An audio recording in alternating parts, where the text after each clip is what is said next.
స్థాయిలో ఏ ఎంక్వైరీ జరిగినా న్యాయం జరగదేమో, ఈ రాజకీయ కోణంలోనే చూస్తారేమో అన్న భయం ఉంది. కాబట్టి ఈరోజు గవర్నర్ గారిని కలిసి సిబిఐ ఎంక్వైరీ కోసం ఆయన కూడా ప్రతిపాదన పంపించాలని కోరడం జరిగింది.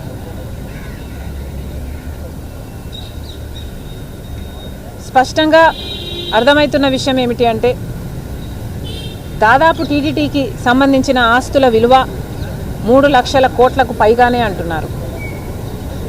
అలాంటప్పుడు వాళ్ళ సంవత్సరపు బడ్జెట్టే 5,000 కోట్లు అయినప్పుడు ఇంత చిన్న విషయంలో, నెయ్యి విషయంలో ఎందుకు కక్కుర్తి పడ్డారో జగన్మోహన్ రెడ్డి గారి ప్రభుత్వం సమాధానం చెప్పాలి. అలాగే చంద్రబాబు గారు కూడా మీకు 23వ తేదీన, జూలై 23వ తేదీనే ఈ రిపోర్ట్ వస్తే మరి అప్పటి నుంచి ఇప్పటి వరకు ఎందుకు బయట పెట్టలేదు? ప్రజలకు చెప్పాల్సిన అవసరం మీకు కనిపించలేదా? దీని మీద ఎంక్వైరీ చేయాల్సిన అవసరం మీకు కనిపించలేదా? చంద్రబాబు గారు కూడా సమాధానం చెప్పాలి. గవర్నర్ గారికి ఇదంతా వివరించడం జరిగింది. ఆయన సానుకూలంగా వినడం జరిగింది. ఆయన పరిధిలో ఆయన దీని మీద రిపోర్ట్ తెప్పించుకుంటాను అని మాట ఇవ్వడం జరిగింది. అంతేకాకుండా ఆయనకు చేతనైనంత ఆయన పరిధిలో ఆయన ఏది వీలైతే అది తప్పకుండా ఎంక్వైరీ కోసం చేస్తానని చెప్పడం జరిగింది. Thank you. మొత్తం బాలాజీ భక్తులందరి యొక్క సెంటిమెంట్ మీద చూపించడం అంటే దేశం మొత్తం మీద అలాంటి దాని మీద మరి సిబిఐ ఎంక్వైరీకి మీరు అడిగితే అంటే మీరు మీతో పాటు చాలామంది అంటే వైద్య పర్యటనలు అడిగారు, ఇట్లా చెప్తాను అంటున్నారు. వాళ్ళు కూడా అడుగుతున్నారు అయితే ఎలా వాళ్ళు ఎంక్వైరీ అడగాల్సిన అవసరం లేదు అని నేను అనుకుంటున్నాను. ఎందుకంటే అధికారంలో వాళ్ళే ఉన్నారు.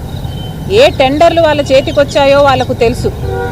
ఒక టెండర్ ఏమో నెయ్యి విలువ 1,600 రూపాయలకు వాళ్ళే అప్రూవ్ చేశారు ఆ టెండర్ని.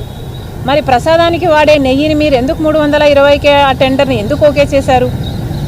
వాళ్ళకు అర్థం కాని విషయం ఏముంది ఇక్కడ?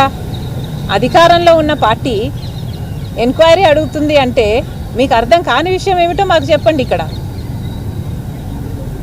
మీరే కదా టెండర్లు ఓకే చేసింది, మీరే కదా.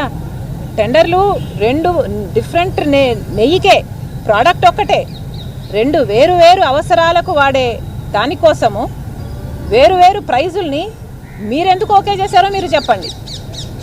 మీరు ఎంక్వైరీ అడగడం ఏమిటండి? ఎంక్వైరీ పూర్తి స్థాయిలో అంటే గవర్నర్ గారు మీకు ఏం చెప్తారు? ఎంక్వైరీ ఖచ్చితంగా చేయిస్తానన్నారా? ఏమైనా తప్పకుండా ఎంక్వైరీ జరగాలి అన్న విషయాన్ని ఆయన ఒప్పుకున్నారు.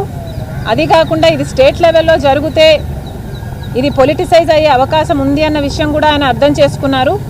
కానీ నా పరిధి ఏమిటో నేను చూసుకుంటానమ్మా అన్న విషయం చెప్పడం జరిగింది. ఎందుకంటే ఇది ఎండోమెంట్కి వస్తుందా లేక ఒక యాక్ట్ కిందికి వస్తుందా, ఆయన పరిధి కిందికి వస్తుందా అన్నది చూసుకుంటానమ్మా అని చెప్పడం మాత్రం జరిగింది. జాతీయ స్థాయి అంశం కాబట్టి జాతీయ స్థాయిలో దీని మీద అంటే సిబిఐతో సరిపోతుందంటారా? ఇంకా ఏమైనా కిందలకు లోతుగా సాంకేతిక విచారణ కూడా ఏమైనా ఉంటుంది? ఎఫ్బిఐతో కూడా చేయిద్దామా?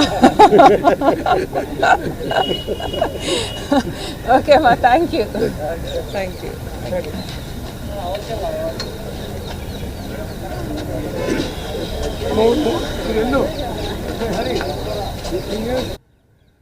పోర్క్ ఫ్యాట్ కూడా ఉంది అని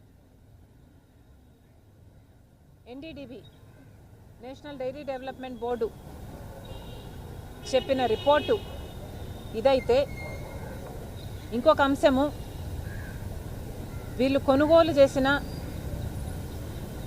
నెయ్యి రేటు. నైవేద్యానికేమో 1,600 రూపాయలు ఖర్చు పెట్టారట.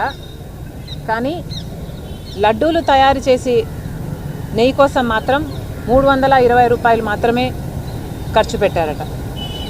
320 రూపాయలు మాత్రమే ఖర్చు అయ్యే